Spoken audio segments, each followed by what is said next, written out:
What about teacher agency? What is that? Teacher agency is more related to ownership, right?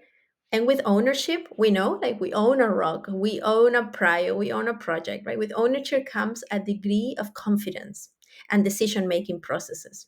So it is about being the agent, I'm the agent, the active agent of my own teaching, right? So what does that mean?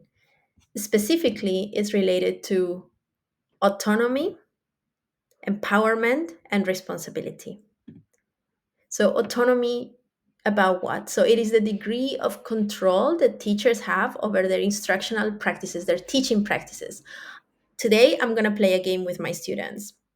That is my decision today because I think that this is the best way to get through the content for today, right? So it is teaching practices and professional decisions. I'm going to download some materials from Eduki and I'm going to use these materials to do a warm up activity before I play my game.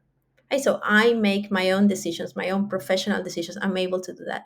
In places, for example, like China, according to my experience, I was supporting running an impact study there, and teachers were just the vast majority of teachers that we interviewed there could not choose their own materials.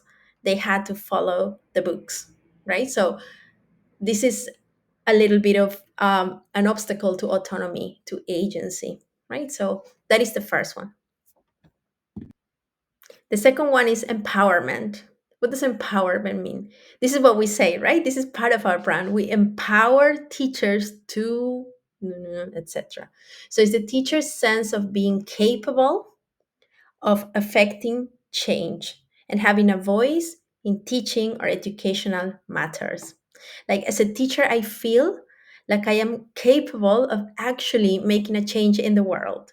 If I have these students 8 hours of my day here in my classroom, I'm co parenting, I'm a social changer, I'm a social caregiver here, right? I'm helping that family raise these children. So it is, I feel empowered that I am capable of doing that and that I have a voice in education through my teaching or whenever I talk to my colleagues, etc. Right. So it is the empowerment I feel.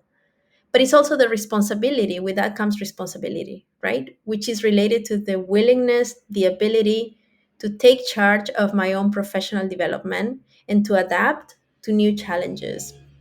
If 10 years ago I didn't know how to manage students with dyslexia in my class, because I have empowerment, I feel like I can contribute to these students' life changing decisions.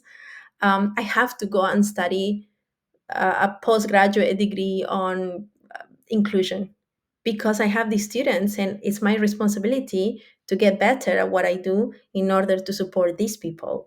So this has to do with that empowerment that we feel, right? That everything that we do as teachers have an impact because we are working with people in the formative years, especially. So this is related to teacher agency, right? So it is the autonomy on decision making processes, the empowerment of feeling capable of affecting change, right? And also the responsibility that I have towards the people that I have an impact on.